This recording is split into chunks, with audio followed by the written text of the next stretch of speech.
ప్రియులారా, గత కాలంలో మనం రేపటి పరలోక రాజ్య ప్రవేశానికి నేడు మనము కలిగి ఉండవలసినటువంటి ఆహ్, గుణాలు 8 ఉన్నాయని, అందులో మొదటి గుణం విశ్వాసాన్ని గురించి ఆలోచన చేస్తూ వస్తున్నాం. అందులో విశ్వాస వీరుల గురించి అనేకమైన విషయాలు నేర్చుకుంటూ వస్తున్నాం. అందులో భాగంగా గత కాలంలో నిన్నటి దినాన ఎస్పెషల్లీ మనం విశ్వాసుల యొక్క అంటే ఇశ్రాయేలీయుల యొక్క విశ్వాసం, ఎర్ర సముద్రం సందర్భంలో సమయంలో వారు కలిగి ఉన్న విశ్వాసం, యెరికో గోడలని కూల్చివేయటంలో వారు కలిగి ఉన్నటువంటి విశ్వాసం అనేది దాని గురించి మనం జాగ్రత్తగా నేర్చుకోవటం జరిగింది. అయితే ఈ సమయంలో హెబ్రీయులకు రాసిన పత్రిక 11వ అధ్యాయము 31వ వచనంలో, హెబ్రీయులకు రాసిన పత్రిక 11వ అధ్యాయము 31వ వచనంలో చెప్పబడినటువంటి విశ్వాసమును బట్టి చదువునాను. విశ్వాసమును బట్టి రాహాబను వేశ్య వేగుల వారిని సమాధానముగా చేర్చుకొనినందున అవిధేయులతో పాటు నశింపకపోయెను. ఇక్కడ జాగ్రత్తగా మనం గమనిస్తే ప్రియులారా, రాహాబు గారి గురించి, ఆమె వేగుల వారిని సమాధానముతో చేర్చుకున్నందుకు ఆమెకు వచ్చిన లాభం ఏమిటి? అసలు ఈ వేగుల వారు ఎవరు? ఎవరిని చేర్చుకుంటే సమాధానంతో మనకు అంత గొప్ప దీవెన? ఇవన్నీ మనకు తెలియాలి. ఈ సందర్భాలన్నీ యెహోషువ గ్రంథంలో కనబడతాయి. 2వ అధ్యాయంలో యెహోషువ గ్రంథం. ఇక్కడ ప్రారంభం నుంచి గమనిస్తే మనకు విషయం అర్థమవుతుంది. మోషే గారి నాయకత్వం ముగిసిన తర్వాత ఆయన యొక్క ప్రాబల్యాన్ని, ఆయన యొక్క వారసత్వాన్ని కొనసాగించే క్రమంలో తదుపరి నాయకత్వాన్ని స్వీకరించిన వ్యక్తి యెహోషువ గారు. ఒక నాయకత్వం ఎంత బలంగా చెయ్యాలి అని అంటే అది మోషే గారు మనకు ఎంతగానో నేర్పించారు. ఆయన విడిచినటువంటి ఆ పదవి ఏదైతే ఉందో, ఆ పదవిని యెహోషువ గారు తీసుకోవటానికి చాలా భయపడ్డాడు. ఎంత భయపడ్డాడంటే దేవుడే వచ్చి ధైర్యపరిచేంతగా భయపడ్డాడు. మొదటి అధ్యాయంలో ఇదే చెప్తాడు. మొదటి అధ్యాయం 6వ వచనంలో చూడండి, ఏమన్నాడు దేవుడు యెహోషువ గారితో? నిన్ను విడువను, నిన్ను ఎడబాయను, నిబ్బరము కలిగి ధైర్యముగా నుండుము. వారికిచ్చేదనని నేను వారి పితరులతో ప్రమాణము చేసిన ఈ దేశమును నిశ్చయముగా నీవు ఈ ప్రజల స్వాధీనము చేసేదవు. నువ్వు నిబ్బరంగా ఉండు, నువ్వు ధైర్యంగా ఉండు. ఎప్పుడు చెప్తారండి ఈ మాటలు? ఈ మాటలు దేవుడు ఎప్పుడు చెప్పాల్సి వస్తుంది చెప్పండి? నిబ్బరంగా లేనప్పుడు, ధైర్యంగా లేకుండా భయపడుతూ ఉన్నప్పుడు చెప్పే మాటలు. భయం వచ్చేసింది అంటే ఒక నాటికి మనము వదిలిపెట్టి వెళ్ళే పాత్ర ఎట్లా ఉండాలో తెలుసండి? అరే, ఈ పాత్రలోనికి మనం రాగలమా అన్న భయం గొప్ప గొప్ప వాళ్ళకి రావాలి. అంతగా బ్రతికి వెళ్ళొచ్చా అంటే 100% వెళ్ళొచ్చు. మనం ఆ దిశగా ఇప్పటిదాకా ఆలోచనలు చేయలేదు, అడుగులు వేయలేదు గనుక ఏదో కాలం వెళ్ళబుచ్చుకుంటున్నాం గానీ, నిజంగా ఆ మహనీయుడు మోషే గారికి ఎక్కువైంది ఏంటి? మనకు తక్కువైనవి ఏమిటి చెప్పండి? ఆయనకు ఉన్న అవకాశాలు, మనకున్న అవకాశాలు ఒక్కసారి పోల్చితే ఎవరికి ఎక్కువ అవకాశాలు ఉన్నాయి ఎదగటానికి దేవుళ్ళో? ఎవరికి ఉన్నాయండి?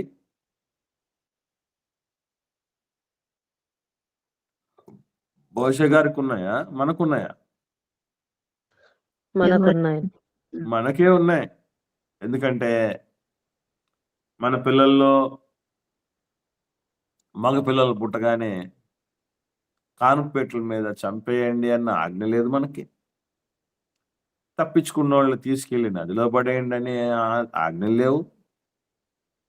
వెట్టి చాకరీలు లేవు. ఇలాంటి ఏ వెతలు లేవు. ఏ బానిసత్వం కింద మనం లేవు. ఇట్లా ఇన్ని అవకాశాలు మనకు ఉన్నప్పుడు మనలో నుంచి ఎందుకు ఒక మోషే గారు లాంటి పుట్టలేకపోతున్నారు?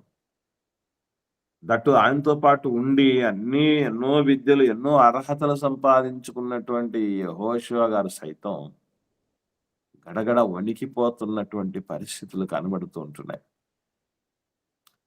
ధైర్యంగా ఉండండి. అలా విడిచి వెళ్ళాలి. అటువంటి యెహోషువ గారు నాయకత్వంలో ఇంకా కొనసాగుతూ ఉంది ప్రయాణం వాగ్దాన దేశాన్ని స్వతంత్రించుకోవటానికి. ఈ క్రమంలోనే యెరికో పట్టణం అనేది మధ్యలో వచ్చింది. మరి దాన్ని దాటుకొని వెళ్ళాలి. దాటుకొని వెళ్ళాలంటే అంత చిన్న విషయం కాదు అది. దుర్భేద్యమైనటువంటి రక్షణ గోడ ఉంది వాళ్ళు కట్టుకున్నది. లోపల యోధులు ఉన్నారు. వీళ్ళందరినీ దాటుకొని వెళ్ళగలగాలి. ఈ సమయంలోనే శత్రువు యొక్క బలం ఏంటో, బలహీనతలేంటో తెలుసుకోవటానికి యెహోషువ గారు వేగుల వారిని పంపిస్తాడు. అదే మనకు 2వ అధ్యాయం ప్రారంభంలో ఇవన్నీ కనబడతాయి. ఒకసారి నేను చదువుతున్నాను చూడండి. యెహోషువ గ్రంథం 2వ అధ్యాయం ప్రారంభం నుండి. నూను కుమారుడైన యెహోషువ వేగుల వారైన 2 మనుషులను పిలిపించి, మీరు పోయి ఆ దేశమును ముఖ్యముగా యెరికోను చూడుడని వారితో చెప్పి షిత్తీము వద్ద నుండి వారిని రహస్యముగా పంపెను. వారు వెళ్ళి రాహాబను ఒక వేశ్య ఇంట చేరి అక్కడ దిగగా, దేశమును వేగు చూచుటకు ఇశ్రాయేలీల యొద్ద నుండి మనుష్యులు రాత్రి వేళ ఇక్కడికి వచ్చిరని యెరికో రాజునకు వర్తమానము వచ్చెను. కాబట్టి మీరు బాగా గమనించండి. వేగుల వారు రహస్యంగా వెళ్ళారు. యెరికో పట్టణం యొక్క స్థితిగతులు ఏంటి, అక్కడ బలం ఏంటి, బలహీనతలు ఏంటి, ఆయుధ సంపత్తి ఏంటి, జనాభా ఏమాత్రం ఉన్నారు, యోధులు ఎట్లున్నారు, ప్రజల సిద్ధపాట్లు ఎట్లా ఉన్నాయి అని మొత్తం అంతా తెలుసుకోవడానికి పంపిస్తే వాళ్ళు వచ్చి రాగానే రాహాబను వేసే ఇంట చేరడం జరిగిందట. అంటే అందరికీ ఆమె అవకాశాలు ఇస్తున్నది తన ఇంట ఆశ్రయం కల్పించుకోవడానికి. ఎందుకంటే చేస్తున్నటువంటి వృత్తిని బట్టి మనం అర్థం చేసుకోవచ్చు. నువ్వు రావచ్చు, నువ్వు రాకూడదు అనే పరిస్థితి వృత్తి కాదు కదా అది. కాబట్టి ఇక వావిలు, వరసలు లాంటివి కూడా ఏమీ అక్కర్లేనటువంటి పరిస్థితిలో ఉన్నటువంటి వృత్తి చేస్తున్నారు. సో ఆమె ఇంట చేరడం జరిగింది. వెంటనే యెరికో రాజుకి సమాచారం అందిపోయింది. అంటే వేగుల వారు ఏదో ఇశ్రాయేలుకు మాత్రమే కాదు సొంతం. వేగుల వారు అన్నవాళ్ళు ప్రతి రాజ్యానికి, ప్రతి నాయకుడికి ఉంటారు. ఉన్నటువంటి వాళ్ళు ఏం చేస్తారంటే ఏదన్నా ప్రమాదం వాటిల్లబోతుందా, ఎవరైనా మనకు కొత్త వాళ్ళు ఎంటర్ అయ్యారా మన రాజ్యంలోనికి అనేటటువంటి విషయం సమాచారం వెంటనే రాజుకు అందించగలిగిన వాళ్ళు ఉంటారు. చాలా మంచిది. అంటే నిఘా వ్యవస్థ అంటారు దాన్ని. ఒక రాజ్యం నిలదొక్కోవాలి అంటే దాన్ని ఎదిగించి దాని సరిహద్దులు విస్తరింపజేసుకోవాలంటే చిన్న విషయం కాదండి. చాలా సవాలుతో కూడినటువంటిది, చాలా చాకచక్యంతో కూడినటువంటిది, జాగ్రత్తలతో కూడినటువంటిది. కాబట్టి వీళ్ళు వచ్చారు. వచ్చిన విషయం వెంటనే రాజుకు అందిపోయింది సమాచారం. తర్వాత ఏం జరుగుతుందో చూడండి. 3వ వచనంలో అతడు నీ యొద్దకు వచ్చి నీ ఇంట చేరిన ఆ మనుష్యులను వెలుపలికి తీసుకొని రమ్ము. వారు ఈ దేశమంతటిని వేగు చూచుటకై వచ్చిరని చెప్పుటకు రాహాబు నొద్దకు మనుషులను పంపగా ఆ స్త్రీ ఆ ఇద్దరు మనుషులను తోడుకొని వారిని దాచిపెట్టి, మనుషులు నా యొద్దకు వచ్చిన మాట నిజమే, వారు ఎక్కడి నుంచి వచ్చిరో నేను ఎరుగను. చీకటి పడుచుండగా గవిని వేయబడు వేళను ఆ మనుషులు వెలుపలికి వెళ్ళింది, వారెక్కడికి పోయారో నేను ఎరుగను. మీరు వారిని శీఘ్రముగా తరిమితిరా పట్టుకొందురు అని చెప్పి తన మిద్దె మీదికి ఆ ఇద్దరిని ఎక్కించి దాని మీద రాసివేసి ఉన్న జనుప కట్టెలో వారిని దాచిపెట్టెను. ఆ మనుషులు యోర్దాను దాటు రేవుల మార్గముగా వారిని తరిమిరి.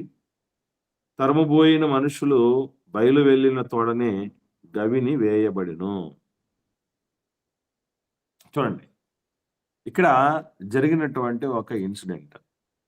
రాజు వాళ్ళని బయటికి తీసుకురానంటే ఆమె మా వేగుల వారు ఇద్దరు మనుషులు వచ్చింది నిజమేనయ్యా, కాకపోతే వాళ్ళు ఎక్కడి నుంచి వచ్చారో నాకు తెలియదు, కానీ ఈ వాళ్ళు వెళ్ళిపోయారు, ఎక్కడికి వెళ్ళారు కూడా నాకు తెలియదు అని చెప్పింది. వాళ్ళని ఒక కర్రలో దాచిపెట్టింది, జనుప కర్రలో దాచిపెట్టినటువంటి పరిస్థితి ఉందట. అంటే ఎవరన్నా వెతికినా కూడా ఆ కర్రలు కనపడితే కానీ లోపల ఎవరన్నా ఉన్నారా లేదా అనేది అంత సులభంగా కనుక్కునే పరిస్థితి కాదు. కాబట్టి ఇక్కడ మనం గమనించాల్సిన విషయం ఏంటంటే అలా దాచింది. అందుకే మనకు హెబ్రీ పత్రికలో ఏమని చూసాం, వేగుల వారిని రాహాబు గారు ఏం చేశారటండి, అదే కదా చదివింది మనం 31వ వచనంలో.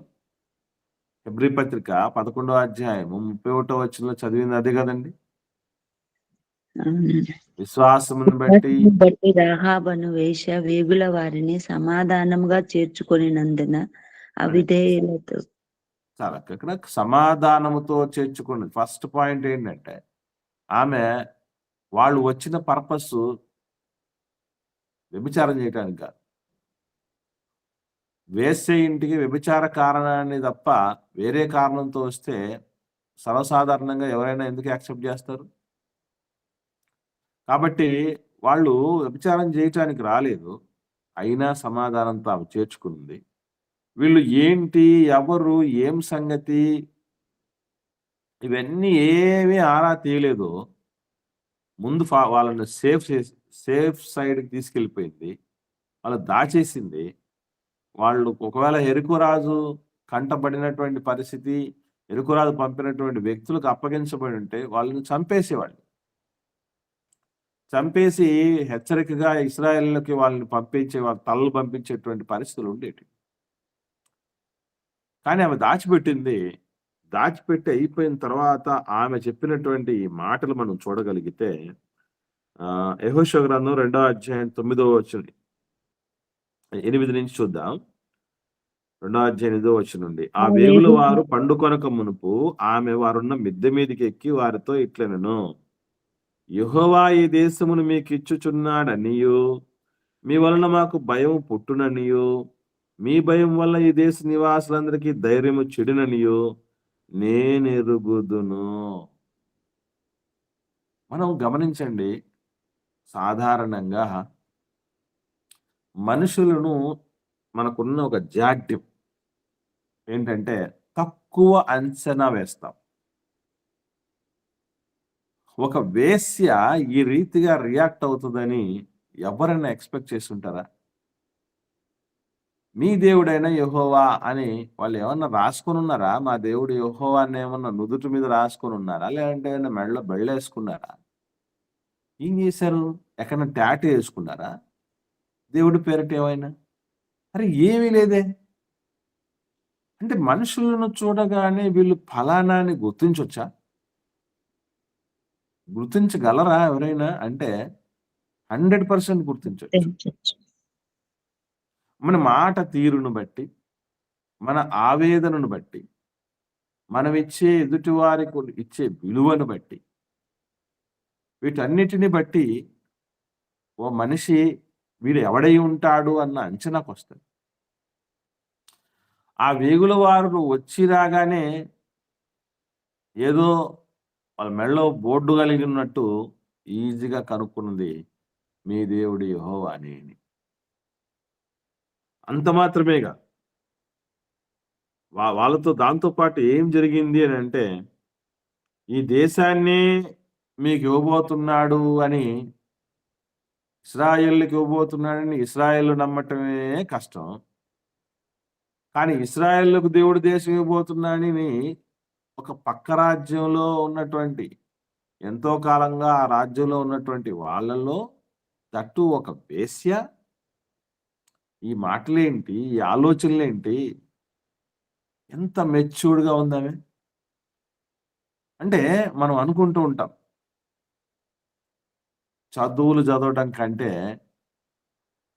గొప్ప చదువేంటో తెలుసా అండి? తెలిసిన వాళ్ళు దేవుని ఎవరైనా ఉంటే చెప్పండి. దేవుని తెలుసుకోవడం. ఇంకా అది అల్టిమేట్ అక్క గొప్ప చదువు అంటే. ఇప్పుడు చదవటం అన్నది అల్టిమేట్ చదువేంటి చెప్పమంటారండి? మనుషులను చదవటం. అప్పుడప్పుడు లోకల్‌లో ఏం పెద్దగా చదువు చదవలేదు గానీ, వాడు మనుషులు చదువుతాడురా అంటాడు.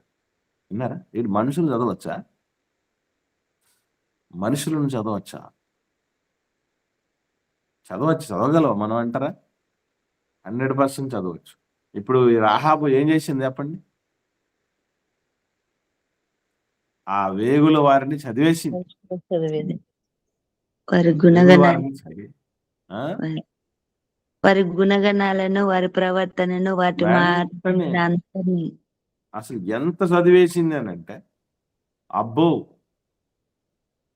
చూసి చూడగానే ఎన్నెన్ని విషయాలు చెప్పేసిందేనంటే, ఈ దేశాన్ని మీ దేవుడు మీకు ఇవ్వబోతున్నాడు అనే మాటతో పాటు ఏం చెప్పింది అంటే, మీ వలన మాకు భయము పుడతది.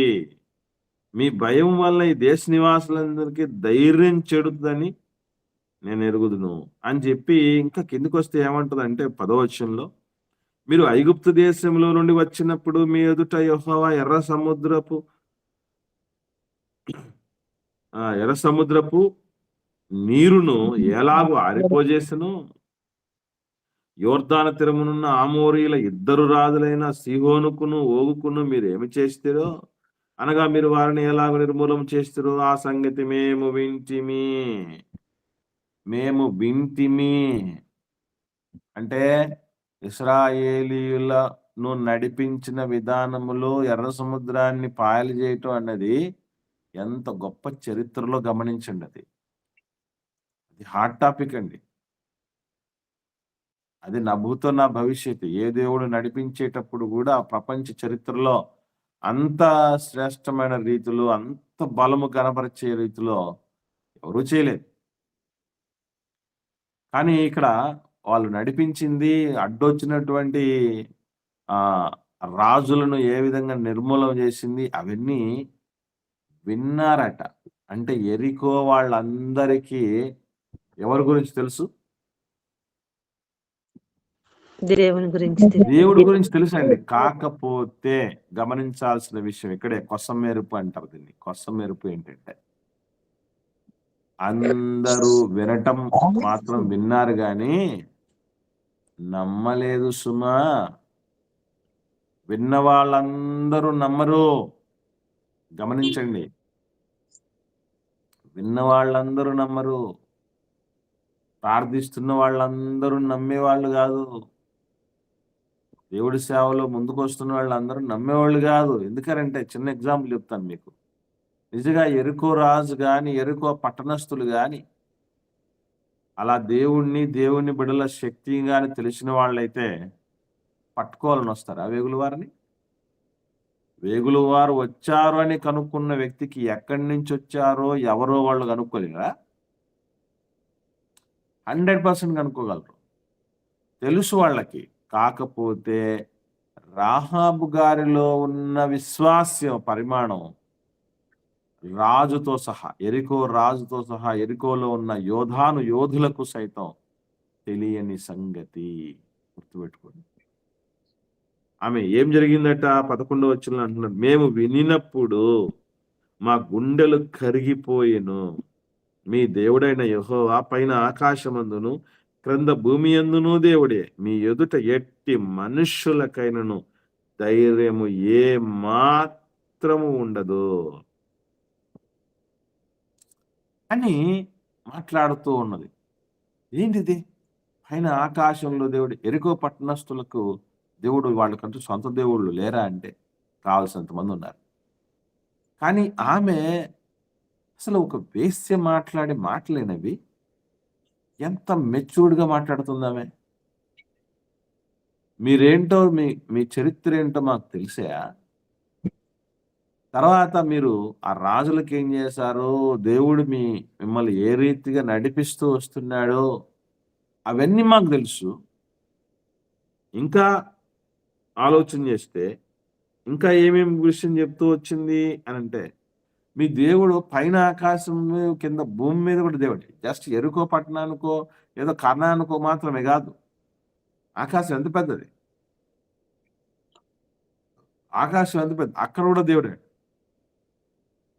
భూమి ఎంత పెద్దది, ఎన్ని రాజ్యాలు ఉన్నాయి ఇక్కడ, అక్కడ కూడా దేవుడే.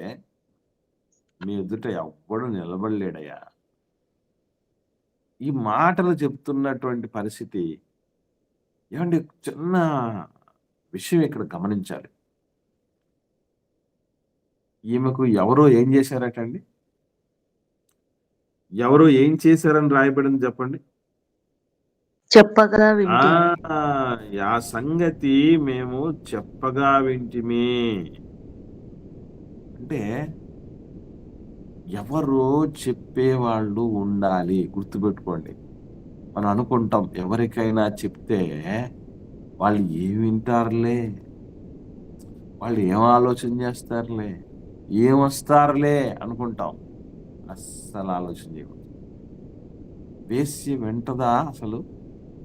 ఒక వేశ్య స్థితిలో ఉన్న మనిషి ఎవరి మాట వినదు. బరిదెగించినటువంటి వ్యక్తులు అంటారు కదా వాళ్ళని. అలాంటి వాళ్ళకు కూడా చెప్పినప్పుడు అండి వాళ్ళు గుండెలు కరిగిపోయే విధంగా ఫీల్ అయ్యారు. చెప్పినప్పుడే, జస్ట్ విన్నప్పుడు వింటేనే గుండెలు కరిగిపోయే విధంగా ఉన్నారంటే నిజంగా ఆ క్రెడిట్ అంతా కూడా ఎవరిదంటే చెప్పేవాళ్ళదేనండి. చెప్పేవాళ్ళు, కన్వే చేసేవాళ్ళు గుర్తుపెట్టుకోండి, వాళ్ళు చూడకపోయినా కూడా చూసినంత పని చేసేటట్టు చెప్పగలగాలి. అది స్కిల్ అంటారు దాన్ని. అది ఒక నిపుణత. అది ఎవరికి పడితే వాళ్ళకి వచ్చేది కాదు. అదొక ఇష్టంతో, తపనతో, ఆశతో, ఎవరైతే ఆ కోరికతో, తీవ్రతరమైనటువంటి కోరికలతో ఉంటారో, ఎస్ నేను నా దేవుడి గురించి, ఆయన కాపుదల గురించి, ఆయన నడిపింపు గురించి, ఆయన బలమును గురించి, ఆయన ప్రేమను గురించి, ఆయన సంకల్పాన్ని గురించి నేను చెప్పాలి అన్న తపనతో మాట్లాడుతున్న వాళ్ళకి, ఏదో ఒకటి చెప్పేయాలి అని అనుకున్న వాళ్ళకి చాలా డిఫరెన్స్ వస్తుంది. కాబట్టి ఇక్కడ చెప్తున్న వాళ్ళది చాలా ప్రధానమైన పాత్ర, మర్చిపోకండి. అసలు మీకు ఒక అల్టిమేట్గా గుర్తుపెట్టుకోండి, ప్రపంచంలో ఎవరు చెప్పిన వాటిని ఎక్కువగా మనం వింటాం. ఎవరి మాటలు ఎక్కువ వింటాం చెప్పండి జీవితంలో? మనం ఎక్కువగా ఎవరి మాటలు వింటాం చెప్పండి జీవితంలో? వినడం అంటే ఇక్కడ జస్ట్ వినడం వరకే అనుకోండి, దాన్ని పాటించే విషయం పక్కన పెట్టినా,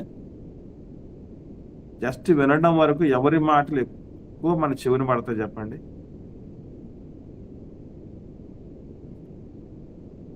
తల్లిదండ్రుల మాటలు 100% అమ్మా. ఖచ్చితంగా తల్లిదండ్రుల మాటలు ఎక్కువగా మన చెవిన పడతాయి. అలా పడ్డప్పుడు ఏం చెప్తున్నారు తల్లిదండ్రులు పిల్లలకి? చెప్పే విషయాలు ఎలా ఉంటాయి చెప్పంటారండి? చిన్నగా దారుణమైనటువంటి మాటలు పిల్లలు చెప్తారంటే పసి హృదయాలు ఆ ద్వేషంతో, పగలతో, డీవియేషన్స్తో, ఆ భేదాలతో నిండిపోయేటట్టుగా ఉంటారు. కళ్ళ ముందే, పిల్లల ముందే మాట్లాడుకుంటూ ఉంటారు. ఏమని అంటే పలానోళ్ళు ఫలానా ఈ చెడ్డోళ్ళు అండ్ మంచోళ్ళు కాదు, వాళ్ళతో మనం మాట్లాడకూడదు, వాళ్ళకి దూరంగా ఉండాలి, ఈ విషయాలన్నీ మాట్లాడుతుంటారు. ఇంకా చిత్రమైన విషయం ఏంటంటే ఈ మాటలు ఎవరి గురించి అంటే ఎవరో పరాయాల గురించి కాదు, సొంతోళ్ళ గురించే మాట్లాడతారు. ఇప్పుడు చిన్న ఎగ్జాంపుల్ చెప్తా అర్థం కావటానికి. వదినకు ఆడబిడ్డకి అస్సలు పడని పరిస్థితులు చూస్తున్నాం. అవునా కాదా మీరు చెప్పండి? నిజమేనండి. వదినకి ఆడబిడ్డకి పడదు. వీళ్ళు మాట్లాడుకునేటప్పుడు వదిన అంటే అమ్మ, ఆ వదినగా ఉన్నటువంటి ఆవిడకి పిల్లలు ఉంటారు కదండి. ఆమె భర్తతో మాట్లాడేటప్పుడు అన్ని విని ఉంటారు. మీ చెల్లెలు ఎట్లాగా, మీ అక్క ఎట్లాగా అనే మాటలు అవన్నీ విని విని విని తర్వాత ఓహో, మా అత్తోళ్ళు మంచోళ్ళు కాదనమాట అనేది ఒకసారి మైండ్లో అట్లా ఫీడ్ అయిపోయి ఉంటుంది పిల్లలకి. సడన్ గా వాళ్ళు ఇంటికి వచ్చినప్పుడు అత్త వాళ్ళు ఎట్లా చూస్తారండి ఆ పిల్లలు? ఎలా చూస్తారు? చిన్న చూపు చిన్న చూపు చిన్న చూపు చూస్తారు. చూస్తారు, విలన్లాగా చూస్తారు. వాళ్ళ చూపే వేరే విధంగా ఉంటది, వాళ్ళ మాట వేరే విధంగా ఉంటది. అందుకే వే ఆఫ్ కన్వేయింగ్ ఒకరి గురించి చెప్పేటప్పుడు చాలా జాగ్రత్తగా చెప్పాలి. చుట్టూ ఎవరెవరు ఉన్నారా అని చూడాలి. ముఖ్యంగా పిల్లలు ఉన్నారా లేరని చూడాలి. చాలా జాగ్రత్త. ఎందుకంటే ఆ పసి హృదయాల్లో వీళ్ళు విలన్లు అని ముద్ర పడిపోతే మనం ఎన్ని సార్లు చెప్పినా ఆ తర్వాత వినే పరిస్థితి ఉండకపోవచ్చు. ఇవన్నీ జీవితంలో జీవిత మెళకువలండి. ఒకసారి 78వ కీర్తన చూద్దాం.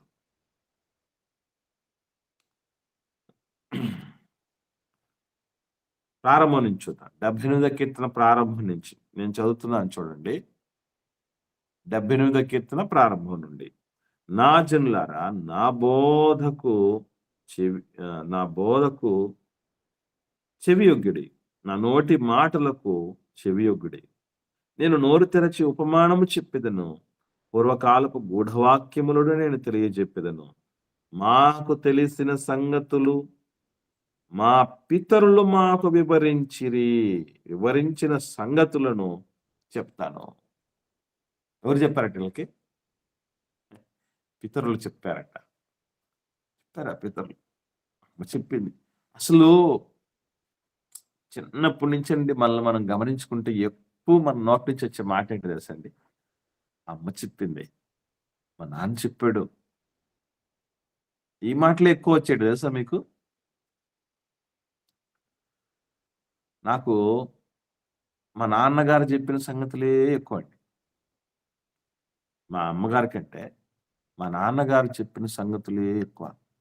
ఇంక దేవుడి గురించి లాస్ట్ 1 ఇయరే తెలుసు అంతే. చనిపోవడానికి ఒక సంవత్సరం ముందు మాత్రమే ఆయన రక్షణ పొందుకోవటం జరిగింది. దేవుడిలో ఉండడం జరిగింది. కానీ అంతకు ముందు అన్యుడిగా ఉన్నా కూడా ఆయన చెప్పేటటువంటి సంగతులు నాకిప్పటికీ బాగా గుర్తు, బాగా ప్రభావవంతంగా పనిచేస్తూ ఉంటాయి ఆయన చెప్పిన మాటలు నాకి. ఎంత కాలమైంది? దాదాపుగా ఒక 40 ఏళ్ల క్రితం నుంచి చెప్పినటువంటి మాటలు ఇప్పటికీ సజీవం గుర్తున్నాయి. అంటే నాకనిపించేది, ఏదో దేవుళ్ళో లేకపోతేనే ఇంత ఇంపాక్ట్‌గా మా నాన్నగారు నాకు చెప్తూ ఉంటే, దేవుళ్ళో ఉండుంటే ఇంకెంత బాగుండి చెప్పేవాడో, ఇంకా ఎన్ని చెప్పేవాళ్ళు. అందుకే గూఢవాక్యాలు చెప్పారట. అమ్మ, నాన్నలు ఏం చెప్పారట చెప్పటంలో గూడా? ఏం వాక్యాలు చెప్పారటండి? పూర్వకాలపు గూఢవాక్యాలను తెలియజేస్తాం. మాకు తెలిసిన సంగతులు మా పితరులు చెప్పారు. మనము మన పిల్లలకే చెప్పుకోలేకపోతున్నామండి. నిజంగా ఎంత బాధాకరమైన విషయం ఏంటంటే, మన బిడ్డలకే చాలా మందికి మనం చెప్పుకోలేకపోతున్నాం. మన బిడ్డలకే చెప్పుకోలేకపోతున్నాం. అలాంటిది ఆ రోజు ఎక్కడో అన్యులుగా ఉన్నటువంటి యెరికో పట్టణస్థులకు, అందులో ఒక వేశ్యకు కూడా అసలు ఈమెకి ఎందుకు చెప్పాలి? అవసరమా? వేస్ట్ గదా! బురదలో పోసిన పన్నీరు. వీళ్ళు వినగలరా అసలు? వింటారా అసలు? ఈ మీమాంస అక్కర్లేదు. ఏ పుట్టలో ఏ పాముంటదో అన్నట్టు. ఏ మనిషి ఏ రీతిగా దేవుడి మాటలకు రియాక్ట్ అవుతారో మనము అంచనా కూడా వేయలేం, మర్చిపోకండి. అంచనా కూడా వేయలేం. అందుకే ఏం చేయాలి? దొరికిన ప్రతి ఒక్కరికి చెప్పాలి. అవకాశం వచ్చిన ప్రతి సమయాల్లో మనం దాన్ని సద్వినియోగం చేసుకోగలగాలి. అదే జరిగిందిక్కడ. అదే జరిగిందిక్కడ. కాబట్టి ఆ రాహాబు గారికి ఎవరు కన్వే చేశారో గానండి, గుండెలు కరిగిపోయే విధంగా కన్వే చేశారండి బాబు. అంటే గుండెలు కరిగిపోయే విధంగా చెప్పారంటే వీళ్ళు ఎంత దేవుడిని అనుభవించి ఉండాలి. అది చెప్పినోళ్ళున్నారు చూసారా? వాళ్ళకు మంచి అనుభవాలు ఉండాలండి. మర్చిపోకండి. చెప్పేవాళ్ళకి చాలా అనుభవం రావాలి. చాలా అనుభవంతో చెప్పాలి. రుచి చూసి చెప్పగలగాలి. అవి చాలా బావుంటాయండి. అందుకే మీరు చూడండి, మీరు బాగా గమనించగలిగితే పండిపోయినటువంటి వాళ్ళుంటారు. సేవలు, పరిచర్యల్లో పండిపోయిన వాళ్ళుంటారు. అసలు వాళ్ళు చెప్తే ఎట్లుంటది? అప్పుడప్పుడే దేవుడి సేవలోకి వస్తున్నటువంటి చిన్న పిల్లలు కొంతమంది ఉంటారు కదా! స్టార్టింగ్ స్టేజ్‌లో. వాళ్ళ చెప్పే విధానాలకి ఎంత తేడా ఉంటది చెప్పండి? చాలా డిఫరెన్స్ అండి. మీలలో గూడా పెద్దవాళ్ళు ఉన్నారు చూసారా? అసలు మీరు మాట్లాడే మాటలు గాని, మీరిచ్చే రిప్లై గాని, మీరు చేసే ప్రార్థనలు గాని, మీ ఆలోచనలు గాని చాలా అందవు. గొప్పగా ఉంటాయి. నేనన్నీ గమనిస్తూ ఉంటాను. అసలు మీరు కన్వే చేయటం అధ్యక్షత వహించేటటువంటి వాళ్ళు పెద్దవాళ్ళు అధ్యక్షత వహించినప్పుడు ఉన్న పరిస్థితి గావచ్చు, వాళ్ళు కన్వే చేసే విధానాలు గావచ్చు, చాలా మెచ్యూర్డ్‌గా ఉంటాయి. నాకందుకేనండి పెద్దవాళ్ళంటే చాలా గౌరవం, చాలా ఇష్టం. వాళ్ళు మాట్లాడితే వినాలా అనిపిస్తది నాకు. ఎందుకంటే వాళ్ళ అనుభవం ఎన్ని చూసుంటారండి వాళ్ళు. ఎన్ని డక్కి ముక్కలు తినుంటారు. ఎంతమంది జీవితాలను అర్థం చేసుకొనుంటారు. ఎన్ని అనుభవాలుంటాయి వాళ్ళకి. వృద్ధాప్యము మాటలాడదగిందని ఊరికే అనలేదు దేవుడు. ఎవరు చెప్పారో ఏమో గానండి, చెప్పడంతోనే ఎప్పుడు చెప్పారో వాళ్ళు. ఎంత కాలమైందో తెలీదు. కానీ గుర్తుపెట్టుకు ఉండిపోయిందండి ఆమె. ఈరోజు మన పరిస్థితి చూడండి. నాకప్పుడప్పుడు అనిపిస్తూ ఉంటది. నేను నేనేం చెప్పానో చెప్పండి. మొన్నేం చెప్పాను చెప్పండి. ఇంతకుముందు ఒక విషయం చెప్పాను. అది చెప్పండి అంటే మీలో చాలా మంది చెప్పకపోతే నాకొచ్చే ఆలోచన ఏముంటదో తెలుసండి? ఫస్ట్ ఆలోచన మీ మీద కాదు అనుమానం. నా మీద వస్తది అనుమానం. ఏమనంటే నేను ఎక్కే విధంగా చెప్పలేదేమోనని. వాళ్ళ మెదడులోకి ఎక్కించే విధానం నాకు రాదేమోనని ముందు నన్ను నేను విమర్శ చేసుకుంటా. నేనింకా ఎదగాల్సింది ఉందేమో! కన్వే చేసే విధానం తెలుసుకోవాల్సింది ఉందేమో అని అనిపిస్తది నాకు ముందుగా. ఎందుకంటే కరెక్ట్‌గా ఎక్కించే విధానం తెలిస్తే అది గట్టిగా ఉండిపోతది గదా మనసులో. ఎందుకు చెప్పలేకపోతున్నారు? ఆటిని నేనింకా మెరుగుపరుచుకోవాలేమో అనిపిస్తూ ఉంటది. కాకపోతే గమనించండి. ఎందుకంటే ఈ మాట ఎందుకు చెప్పాల్సొస్తుందంటే ఆమెకి ఎవరు చెప్పారు? ఎవరు చెప్పారో గానండి. ఆమె జీవితంలో చెరగని ముద్ర వేసే విధంగా చెప్పారు. చెప్తే అట్లా చెప్పాలి. ఆదర్శప్రాయాలు వాళ్ళే. కనపడరు వాళ్ళు. కొంతమంది ఉంటారండి. పునాదిలాగా ఉంటారండి. ఇల్లు పెద్ద కన్‌స్ట్రక్షన్. మంచి ఆకర్షణీయంగా ఉంటది. కానీ పునాది కనపడతదా? పునాది కనపడదే. అలా పునాదిలాగా ఉండినటువంటి ఎందరో కనిపించని వీరులు ఉన్నారండి. విశ్వాస వీరులు. యెరికో పట్టణంలో అంత గొప్ప అసలు నిజంగా ఈ వచ్చినటువంటి వేగుల వారిని కాపాడింది ఎవరో తెలుసా? రాహాబమ్మని మాత్రమే అనుకుంటున్నాం. కాదు, కాదు. ఆమె వెనక ఆమెకు నేర్పించారు చూసారా? చెప్పారు చూసారా? వాళ్ళు కాపాడారు. ప్రభువునందు మన ప్రయాస వ్యర్థమే కాదు అని చెప్పటానికి మంచి ఉదాహరణ. అందుకే నేను మాట చెప్తున్నా గుర్తుపెట్టుకోండి. కొడుకులకు, కూతుర్లకు, తోబుట్టువులకు, బంధువులకు, ఆత్మీయులకు, దూరస్తులకు ఎవ్వరికైనా సరే చెప్పేటప్పుడు నిరాశతో, నిస్పృహతో ఎవ్వరు చెప్పకండి. ఈళ్ళు ఎన్ని సార్లు చెప్పినా వినరు. ఊరికే ప్రయాస వృధా అన్న ఆలోచనతో చెప్పకండి. ఆశాభావంతో చెప్పండి. ఏనాటికైనా వీళ్ళలో దేవుడి మాట క్రియ చేస్తుంది. అది శక్తివంతమైంది. వీళ్ళు ఏ రోజుకైనా ఆలోచన చేస్తారు. చెప్పిన 1000 మాటల్లో 10,000 మాటల్లో ఒక్కటన్నా మనస్కరిస్తారు అనేటటువంటి తత్వంతో చెప్పాలి. నేను ప్రతిరోజు తెల్లవారి మీ దగ్గరికి వచ్చేటప్పుడు ఒక్కటే ఆలోచనతో వస్తాను. మీలల్లో నుంచి ఎవరు ఎప్పుడు ఎలా దేవుడి కోసం ఒక బలమైన గొప్ప సాధనంగా మారతారో ఐ నెవర్ ఎక్స్పెక్ట్. నేను ఎవ్వరం కూడా ఊహించలేము అసలు. వస్తారు అలాంటోళ్ళు, నిలబడతారు అలాంటోళ్ళు అన్న ఆశాభావంతోనే వస్తారు. అలా వస్తేనే చేయగలం. దశాబ్దాల తరబడి పరిచర్య ఎందుకు జరుగుతుంది అనంటే అదే నమ్మకం. అదే నమ్మకం.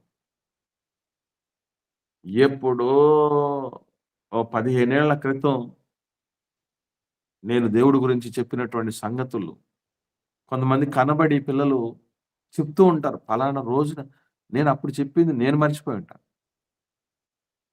చెప్పిన వాడిని నేను మర్చిపోయి ఉంటాను. ఆ పిల్లలు జ్ఞాపకం చేస్తూ ఉంటే అప్పుడు చిన్నగా జ్ఞాపకం వస్తూ ఉంటాయి. అంటే ఏంటి అర్థం? అది దేవుడి మాట, మహత్తు గల మాట అండి. కార్యము చెయ్యనిదే, ఫలము తీసుకురానిదే వెనుదిరగదది. వెనుతిరగదు. ఫెయిల్యూర్ అన్నది లేనటువంటిది ఒక్క దేవుడి మాట మాత్రమే. అందుకే దాన్ని పట్టుకొని వెళ్ళాలి మనం.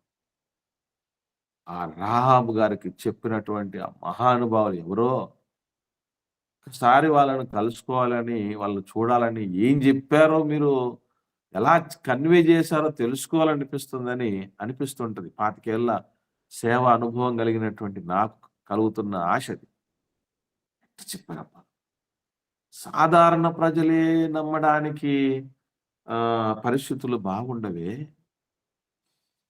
అలాంటిది ఒక వేశ్య గుండెలు గరిగిపోయే విధంగా చెప్పారంటే సాధ్యమగునా? శక్యమగునా అది? అంటే 100% సాధ్యమవుతుంది. మన దేవుడే అసాధ్యాలను సుసాధ్యం చేయగలిగిన దేవుడు. సమర్థుడు. మర్చిపోకండి. సమర్థుడైన. కాబట్టి వీళ్ళు మారరండి, వాళ్ళు మారరండి, ఇది ఇంతేనండి అని ఎప్పుడు అనుకోకూడదు. ఎప్పుడు అనుకోకండి. పిడికిడి విత్తనాలు పట్టుకుని వెళుతున్నటువంటి రైతు ఏమవుతాడట? ఎలాగాని చెప్పబడిందండి ఆయన గురించి, ఆయన కోసం ఆ పిడికిడి కన్నీళ్లు విత్తనాలు విడిచి తీసుకెళ్తున్న విత్తువారు. ఆయన నేను కన్నీళ్లు పనలతో విడిచి విత్తువారు. కన్నీళ్లు విడుచుచు విత్తడట. మనం అనుకుంటాం ఆ సంతోషంతో పొలానికి పుట్టకొట్టడు. ఆ పొలానికి ఏదో నీళ్లు పట్టేస్తాడు. కాదు కాదు. దాని వెనక కన్నీళ్లను చూస్తున్నాడు దేవుడు. దాని వెనకున్న కన్నీళ్లను చూస్తున్నాడు. అందుకే దేవుని కవిలలో మన కన్నీళ్లు కనబడతాయట. తన దాచబడు. బుడ్డిలో దాచుకున్నాడు కన్నీళ్ళు.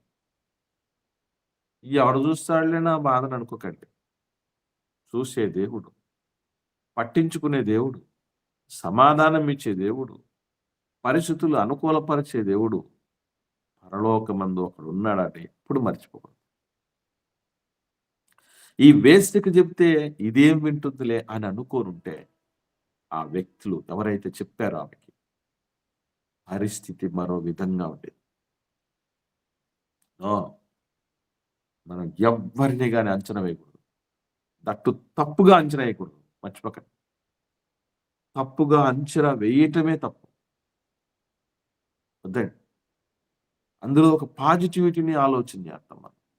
అదే జరిగింది ఇక్కడ. మేము విన్నాం, వింటేనే ఈ విధంగా ఉందంటే చూస్తే ఇంకెంతగా ఆమె ఇన్స్పైర్ అయిపోయేదో అనిపించింది. ఆమె దాచిపెట్టిన తర్వాత, అయ్యా నేను మీకు ఉపకారం చేశాను కదా, నాకు ప్రత్యుపకారం చేయండి. నా ఇంటి వాళ్ళు ఉన్నారే, ఒక వేశ్యకేంటి అవబంధాల గురించి ఇంత తపనేంటండి? చూడండి ఏమంటుంది ఆమె. యెహోషువ గ్రంథం 2వ అధ్యాయంలో ఆ వేగుల వారితో మాట్లాడుతూ చెప్తున్నటువంటి మాటలు చూస్తేనండి ముచ్చటేస్తుందండి. ఈరోజు సొంత ఇంటి వాళ్ళ కోసం ఆ వేసెకు ఆ క్యారెక్టర్‌లెస్ అనేటటువంటి ఆవిడకి ఏంటి తపన? 12 వచనం చూడండి. యెహోషువ గ్రంథం 2వ అధ్యాయం 12 వచనం. యెహోషువ నేను గ్రంథం 2వ మీకు అధ్యాయం 12 ఉపకారం వచనం. చదవండక్క. నేను మీకు ఉపకారము చేసితిని గనక మీరును నా తండ్రి ఇంటికి ఉపకారము చేసి నాకు నిజమైన ఆనవాళ్ళు ఇచ్చి నా తండ్రియు నా తల్లియు నా అన్నదమ్ములను నా అక్క చెల్లెళ్ళను వారికి కలిగి ఉన్న వారందరూ చావకుండా బ్రతకనిచ్చి రక్షించున్నట్లుగా దయచేసి యెహోవా తోడని ప్రమాణము చేయుడనెను. ఆమె ఒకటి కనుక్కున్నదండి ఇంకొకటి. ఏమనంటే, దేవుని పిల్లలు దేవుడి తోడ ప్రమాణము చేస్తే తప్పరు మాట అని అర్థం చేసుకుంది. ఈరోజు మనం ఎన్నిసార్లు ఎంతమందికి మాటిచ్చుంటాం.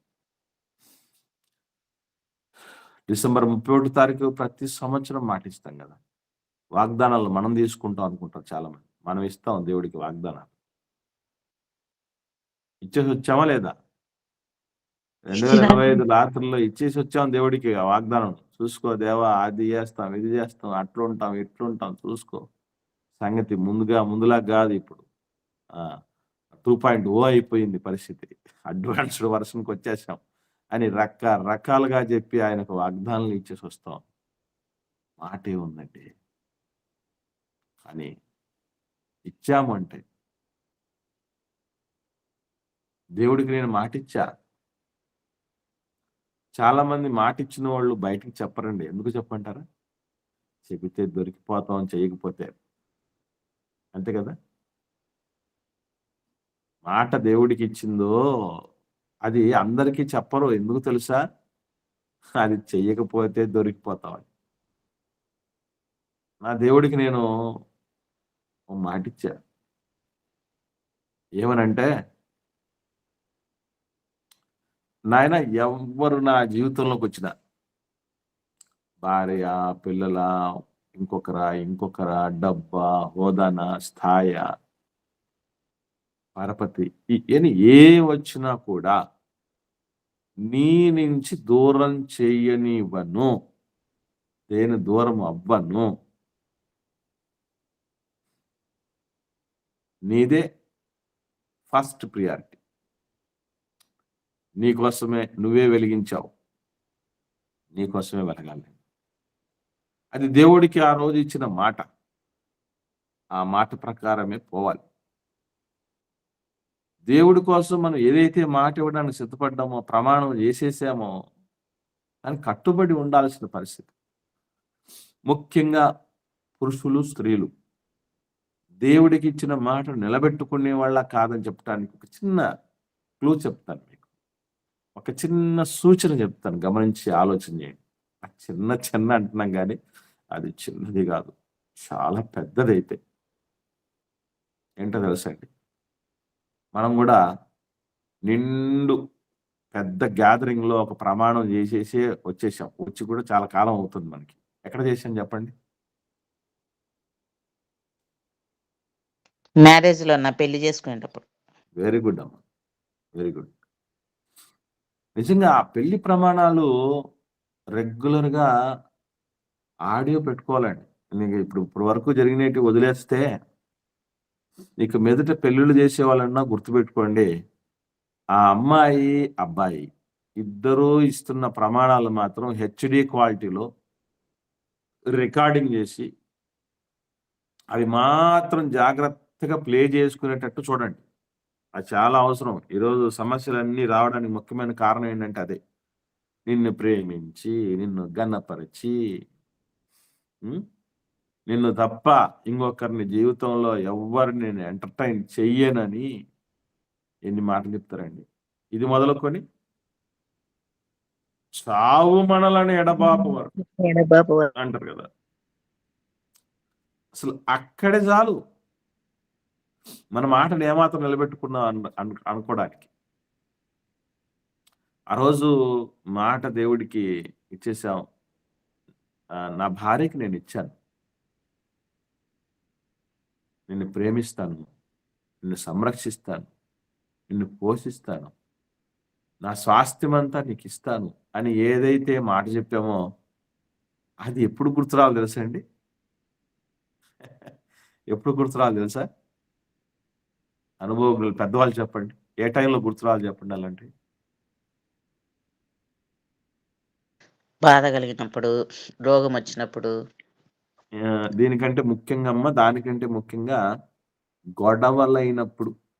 ఉమ్,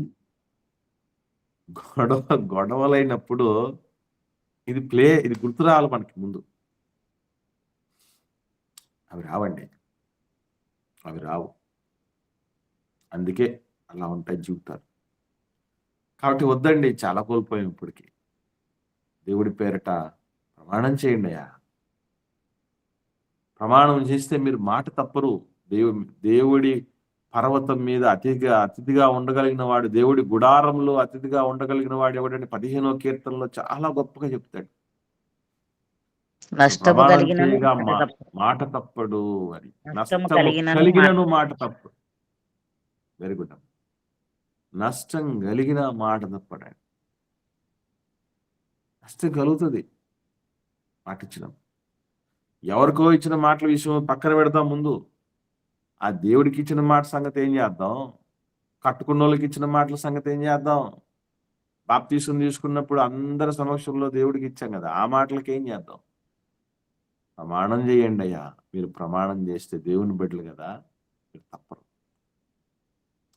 అసలు ఆ వేశ్యలో ఏంటి అంత నమ్మకం ఏంటి? అంత నమ్మకాన్ని తెచ్చిన విధంగా ఆ చెప్పిన మహనీయులు ఎవరు? అస్సపండి వాళ్ళకి. మరలా ఒక వేశ్యలో ఏ మనసు ఉందండి?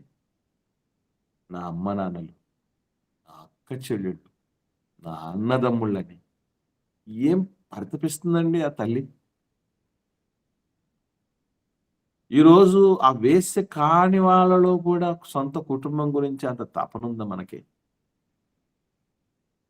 మా అమ్మ, మా నాన్న, నా తోబుట్టులు, నా అక్క చెల్లెళ్ళు, నా అన్నదమ్ముళ్ళని వాళ్ళ గురించి తపన ఎంతవరకు ఉంది అని మనకు అనిపిస్తూ ఉంటుంది.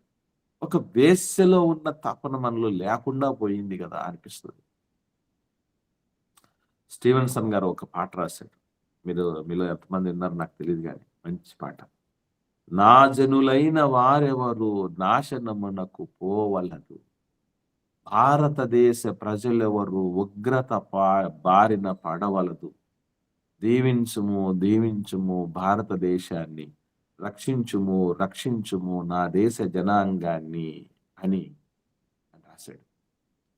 అంటే నా ఇల్లు, నా కుటుంబమే నా దేశం అనుకున్నాడు ఆయన సోదరుడు. అట్లా అనుకొని రాశాడు. ఎవరు నశించుకోకూడదు. అది దేవుడి ఆలోచన కూడా. ఎవరునూ నశించుకోకూడదు అన్నటువంటిది దేవుడి ఆలోచన. ఆ దేవుడి ఆలోచన ఈ జీవుడి ఆలోచనగా ఉండాలి కదా. అలా ఉందా? ఎంతమందికి ఆ తపన ఉంది? మా నాన్నగారిని, మా అమ్మగారిని నేను దేవుళ్ళలోనికి తీసుకురావటానికి ఎన్నో ఆలోచనలు చేశానండి. ఈ చేసేటప్పుడు నాకు ఒకసారి అనిపించింది, ఏమన్నా చెప్పామనుకోండి ఏమనడానికి అవకాశం ఉంది? దాన్ని మనల్ని కాదండి, మనల్ని ఖండించడానికి ఏం చెప్పడానికి అవకాశం ఉందండి? అమ్మ చెప్పండి అమ్మా. నువ్వేంద్రా మాకు చెప్పేది, మాకు బుద్ధి అంటారు. ఖచ్చితంగా అదే మాట అంటారు. నాకు అది కూడా అర్థమైంది. సరే వీళ్ళకి ఎలా చెప్పాలి? నా బ్రతుకుతో చెప్పాలి, నా ఆదర్శంతో చెప్పాలి, నా విలువలతో చెప్పాలి, నా నమ్మకత్వంతో చెప్పాలి. మా అమ్మ మా నాన్నలు బ్యాప్టిజం తీసుకున్నారు మా అన్నయ్యకి పెళ్ళైన మరుసటి రోజు. వాళ్ళు ఎప్పుడు సాక్ష్యం ఏంటంటే, మా అన్నయ్యకి పెళ్లి నేనే చేశానండి. పెళ్లి పెద్దగా ఉండి మా నాన్నకి ఆరోగ్యం బాగలేని పరిస్థితులు ఉన్నప్పుడు మా అమ్మకి పెద్దగా తెలియదండి. నేనే పెద్దగా ఉండి అన్ని మొత్తం హోల్ అండ్ సోల్ చూసుకున్నాను. ఆ రోజు ఆ పందిరి కింద, పెళ్లి పందిరి కింద మా అమ్మ మా నాన్నలు, రేపు బ్యాప్టిజం తీసుకుంటాం నాయన అన్నాడు. ఏమి సడన్ చేంజ్ అని అంటే, ఇది సడన్ గా వచ్చింది కాదు. చాలా కాలంగా నువ్వు దేవుడు నమ్ముకున్నావు అన్న రోజు నుంచి నిన్ను గమనిస్తున్నాం అన్నారు అమ్మనాలు. అప్పటి నుంచి గమనిస్తున్నాం, రెడ్ హ్యాండెడ్ గా పట్టుకుందామని ఈ బాధ్యతలు కూడా నీకు ఇచ్చామన్నారు. ఏ బాధ్యతలు?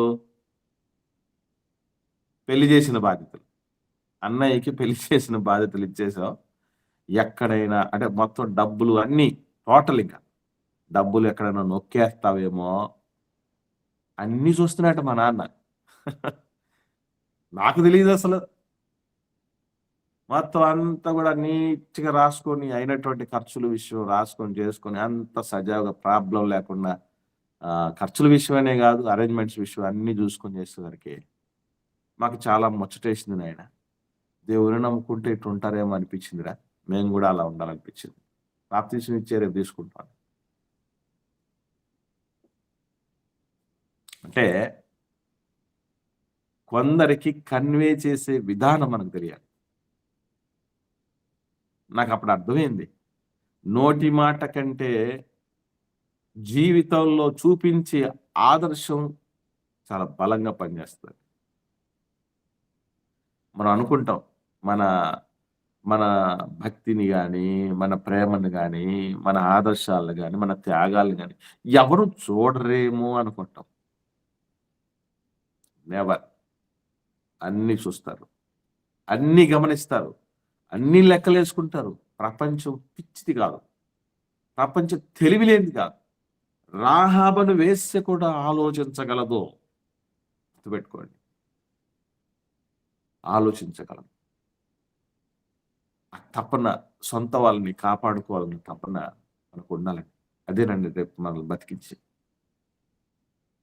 ఎలాగైనా కాపాడుకోవాలి, ఎలాగైనా కాపాడుకోవాలి అని అన్ని జనులకు ఇచ్చి పెళ్లి చేయాలని మా చెల్లిని అమ్మనాన్నలు ప్రయత్నం చేస్తున్నప్పుడు,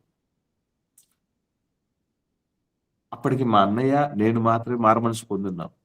మా నాన్నగారికి అమ్మగారికి చెప్పాం, అమ్మా వద్దు, ఇది ఎక్కడికి వెళ్ళిపోతుంది, మంచి భక్తుడికే ఇచ్చి చేస్తామనంటే మా మాటలు అప్పుడు వినలేదండి. ఎందుకు వినలేదంటే సేమ్ ఇదే కారణం. మీరు మాకు పుట్టారా, మేము మీకు పుట్టామా,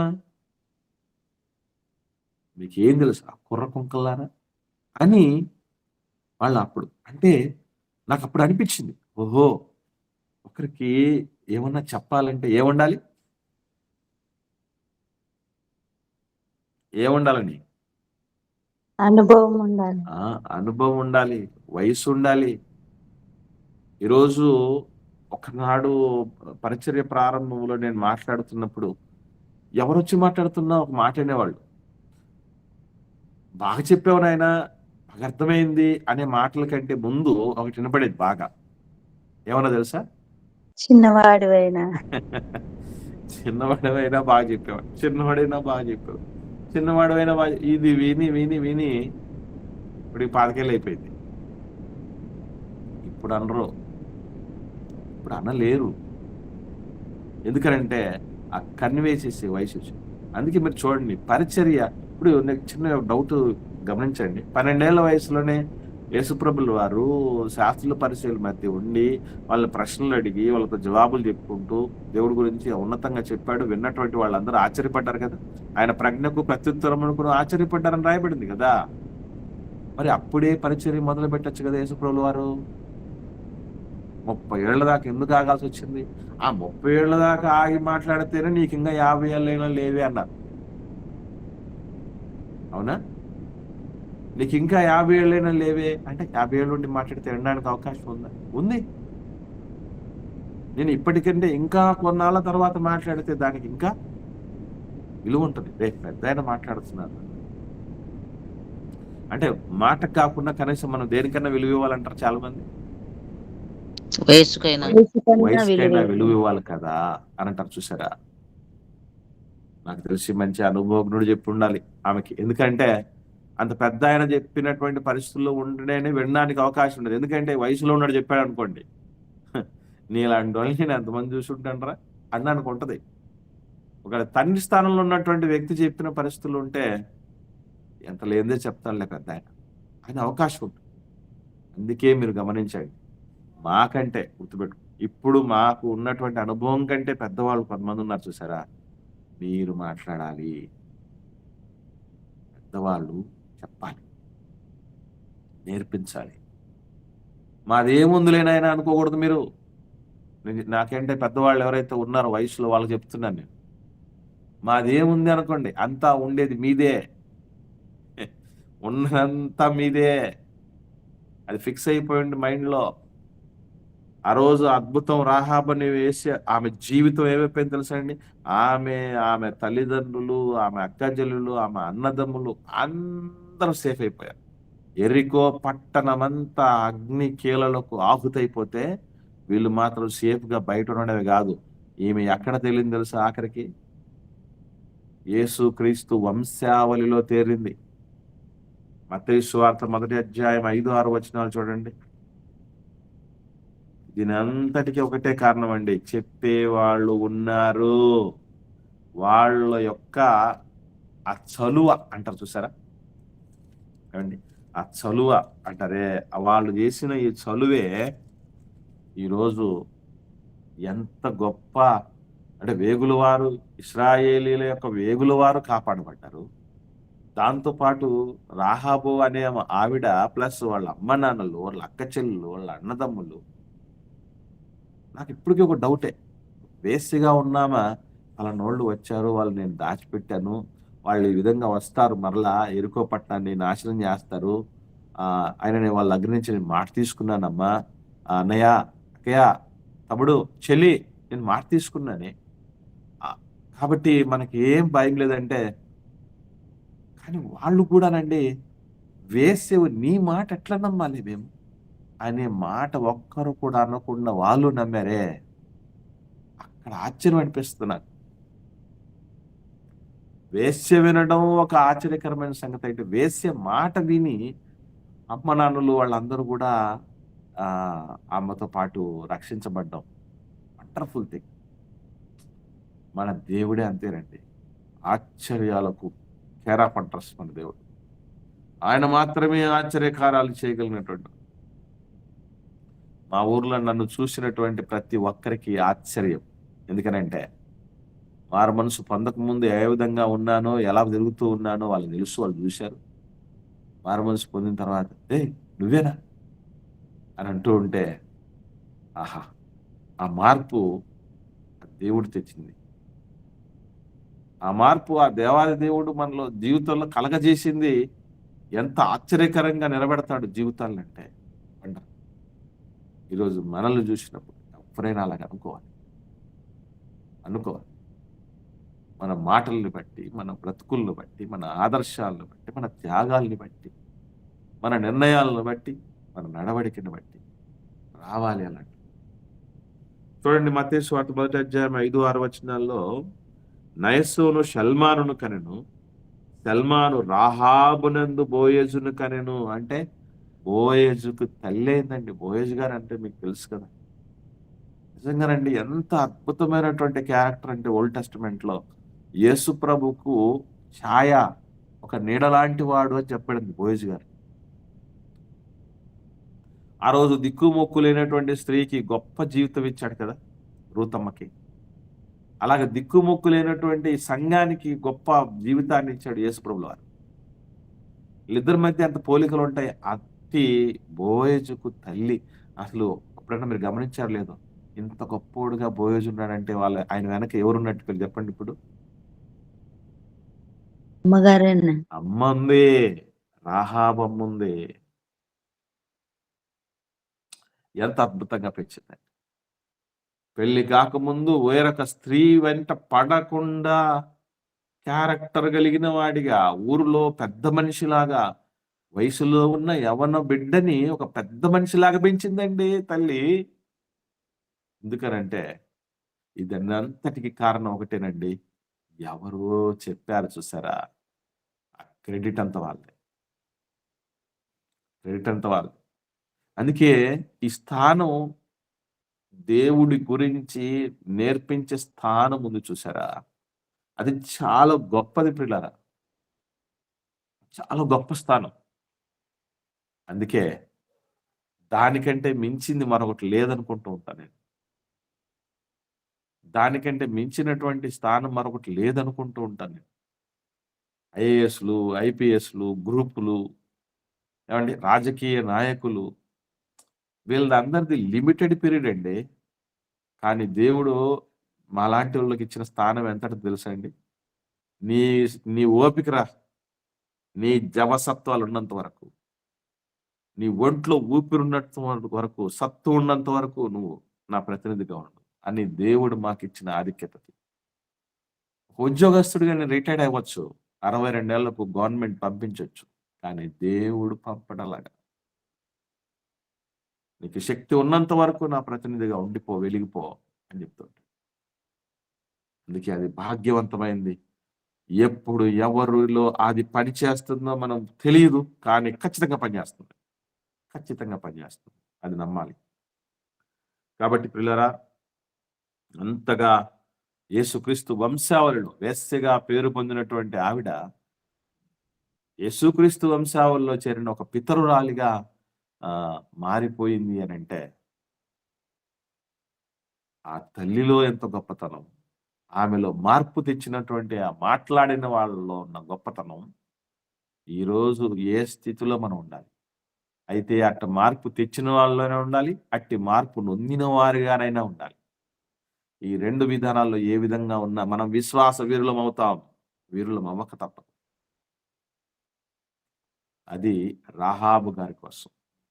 యాకోబు రాసిన పత్రిక 2వ అధ్యాయం 25వ వచనంలో కూడా ఆమె కోసం రాయబడిన మాట మనకు అందరూ తెలుసు. ఈ మాట చూసుకొని మనం ముగించుకుందాం. యాకోబు రాసిన పత్రిక 2వ అధ్యాయం 25వ వచనం చూడండి. అటువలనే రాహాబును వేశ్య కూడా దూతలను చేర్చుకొని వేరొక మార్గమున వారిని వెలుపలికి పంపివేసినప్పుడు క్రియల మూలముగా నీతిమంతురాలని ఎంచబడెను కదా. ఇప్పుడు వేశ్య కాదామే, ఇప్పుడు ఎవరండి ఆమె? నీతిమంతురాలు. నీతిమంతురాలు. ఎక్కడ అపప్రద నుంచి ఎంత జయప్రదానికి వెళ్ళిందో గమనించండి. కాబట్టి ఒకనాడు మనం అపనమ్మకస్తులం కావచ్చు, ఒకనాడు స్వార్థపరులం కావచ్చు, ఒకనాడు పనికిరాని వాళ్ళం కావచ్చు, ఒకనాడు సాక్ష్యం లేని వాళ్ళం కావచ్చు. కానీ ఇప్పుడు అలా ఉండకూడదు. నేను అందుకే చెప్తూ ఉంటాను, ఈ భూమి మీద ఉన్నటువంటి మా అమ్మ నాన్నల తల్లిదండ్రులని పిలిపించుకోవాలంటేనే గగనం. అలాంటిది పరలోకమందున్న దేవుడి బిడ్డ అని చెప్పించుకోవాలంటే ఇంకెంత సవాలుకరమైంది. అయినా కూడా మనం ఆశపడితే అది కూడా నెరవేరుతుంది. కాబట్టి పిల్లరా, రాహాబను వేశ్య గురించి ఇప్పుడు ఆమె నీతిమంతురాలు మహాతల్లి, మనందరికీ ఆదర్శప్రాయురాలు. ఆమె విశ్వాస వీరురాలు. ఏమండి, ఇప్పుడు దాకా విన్న వాళ్ళలో మనకు కొద్ది మంది మాత్రమే స్త్రీలు చూసాం. అంతకు ముందు ఉన్నటువంటి వాళ్ళలో శారమ్మ అనేటువంటి ఒక మహాతల్లిని చూసాం. మళ్ళీ ఇప్పుడు చూస్తున్నది రాహాబు గారిని. కాబట్టి మారాలన్న తపనే ఉండాలి కానీ, పట్టుబడాలన్నటువంటి ఆశే ఉండాలి కానీ. యోకేబేదును చూసినామన్నా. వెరీ గుడ్ అమ్మ. అమ్మగారిని కూడా చూసాం, యోకేబేద అమ్మను కూడా చూసాం. కాబట్టి ఇలా రేర్గా ఉన్నటువంటి స్త్రీలను చూసాం. ఇప్పుడు వాళ్ళలో వాళ్ళు నిలబడ్డారంటే పెద్ద విషయం కాదు. ఎందుకంటే అబ్రహాము గారు అనేటటువంటి ఒక మహాపర్వతం ఉంది శారమ్మ వెనక, అదేం పెద్ద విషయం కాదు. తర్వాత ఇశ్రాయేలీయురాలుగానే పుట్టింది యోకెబెదమ్మ. వాళ్ళ ఆయన కూడా అమ్రాము గారు కూడా ఏం చిన్నోడేం కాదు, లేవి వంశస్థులు వాళ్ళు ఉంది. కానీ ఈమె మారిందంటే ఎంత ఆశ్చర్యకరమైన విషయం. మారతారు. మనం ఇలాంటి లక్షణాలు లేని వాళ్ళ విషయంలోనే ఆశ లేకుండా ఉన్నాం.